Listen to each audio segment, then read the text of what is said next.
Bom dia, boa tarde, boa noite.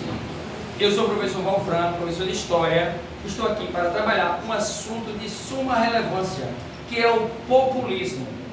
Mas antes, curte, comenta, se inscreve, compartilha e ativa aquele sininho de notificação para não perder nada do canal, ok? Então, pessoal, como eu disse, nós vamos trabalhar ainda com o governo de João Goulart, que é o último governo populista. No último vídeo, corre lá para vocês verem, nós falávamos sobre o governo parlamentar de Jango. O que era o sistema parlamentar? O sistema parlamentar é onde o presidente não tem força. Para que foi feito isso? Isso foi feito com a oposição derrubando o poder do presidente. Por quê? Porque ele, segundo a ideologia da Guerra Fria, estava se aproximando do comunismo. Então, se aproximar do comunismo, ele era então taxado como um governo de esquerda. Se era taxado como governo de esquerda, então ele não tem que ter o domínio sobre o Brasil, e sim quem? Os primeiros ministros. Então, a primeira passagem de Jango vai ser o sistema parlamentar, onde ele não tem força política, e quem manda de fato no Brasil são os primeiros ministros. Mas ele vai fazer um plebiscito para a população decidir se quer um regime parlamentar ou um regime presidencialista. E o povo vai votar no regime presidencialista. E aqui eu vou dar continuidade ao sistema de governo de Jango. O governo presidencialista de Jango vai durar de 63 a 64, que não vai ser nem um ano, porque ele vai ser logo deposto por um golpe militar.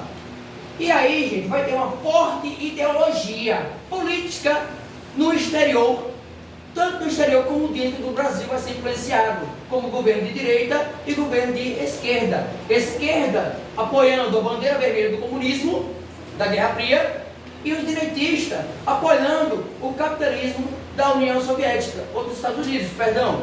E o que acontece? A direita, pessoal, quer tomar o poder de um governo taxado como esquerdista. Jango, quando ele entra nesse sistema presidencial, ele vai lançar o que nós conhecemos como plano trienal.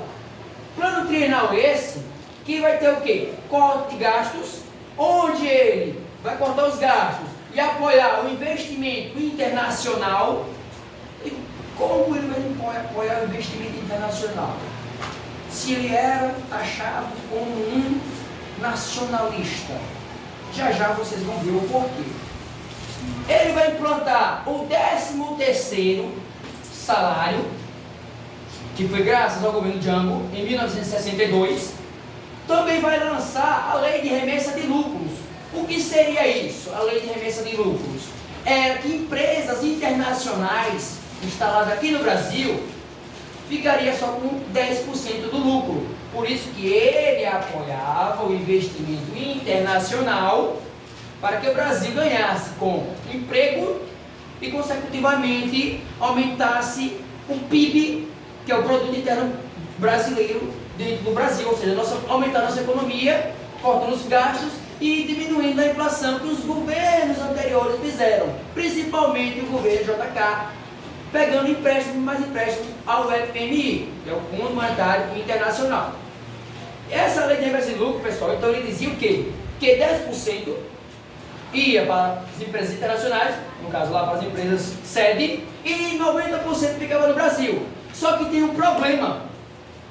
As empresas internacionais vão ganhar motivo para instaurar empresas aqui no Brasil, sendo que 90% do lucro fica no Brasil. Isso é taxado como o quê? Como comunismo, bandeira vermelha, porque está dando favorecimento ao trabalhador. E o 13º? Nós temos o quê? 12 meses. Então seria possível o quê? Só 12 salários. Para que o 13º salário? Isso é ruim para o empresário. Então os empresários vão odiar essa aprovação do 13º salário para o trabalhador. Então ele está cada vez mais se aproximando da direita ou da esquerda. Da esquerda, porque ele está se aproximando do povão. E para piorar a situação de Jango, ele vai lançar no dia 13 de março de 64 as reformas de base. Essa reforma de base é que vai cavar a sua sepultura, ou seja, a sua deposição. Porque ele vai lançar o quê? Uma reforma agrária. O que seria essa reforma agrária? Essa reforma agrária é a redistribuição de terras improdutivas de grandes empresários que não utilizavam para pessoas que não tinham condições. Isso é taxado como o quê? Comunista. E empresário não quer também perder sua posse territorial. Uma reforma eleitoral que até então só votava quem tinha acima de 18, 16 anos de idade. Ou seja, a mulher já passava a votar também, mas o militar, a baixa militar, o corpo militar da baixa militar, desculpa, e principalmente o analfabeto não votava. Ele vai querer que os analfabetos votem, e isso é taxado como o quê? Comunismo.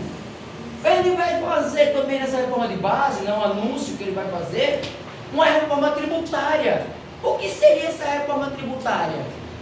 É uma taxação gradual de impostos que o governo ia recolher do povo brasileiro. Como assim, professor? Ele ia aumentando o índice de imposto arrecadado de acordo com sua renda. Ou seja, um pobre pagaria um percentual menor, a classe média pagaria um percentual maiorzinho e o rico pagaria um percentual muito maior. Por quê? Porque tem condição. Opa, isso aí é taxado como o quê? Comunista. Então isso não dá certo. Então a oposição vai ser muito forte, principalmente da mídia. E essa forte oposição vai ocorrer no dia 19 de março. Uma marcha da família com Deus pela liberdade. Quem vai passear nessa marcha da família com Deus pela liberdade? A elite conservadora, a classe média conservadora, que queria tirar esse ar de comunismo do Brasil. E eles vão exigir, eles quem? Os conservadores, os elitistas, a classe média elitista ou conservadora, vão exigir a intervenção militar. Tirem esse homem do poder, porque vai falir o Brasil. Ele é comunista, mas lembrando que nenhum presidente foi comunista no Brasil. E aí, pessoal, não vai restar uma outra coisa. No dia 31 de março para 1º de abril, por incrível que pareça, 1º de abril não é uma mentira, vai ser verdade. Ele vai ser deposto, ele vai ter um golpe, ele vai sofrer um golpe civil-militar, porque ele vai ter apoio de quem? De civis que vão marchar aqui e também dos militares que ele exigiram uma intervenção militar. Consecutivamente ele vai fugir para o Uruguai pedindo exílio, e quem vai ficar tomando de conta aqui vai ser interventores militares com o apoio dos Estados Unidos, que achavam que ia ser um governo efêmero e acabou durando 21 anos. Que vídeo esse que nós vamos começar a falar sobre a ditadura militar em um próximo vídeo, ok? Mas só.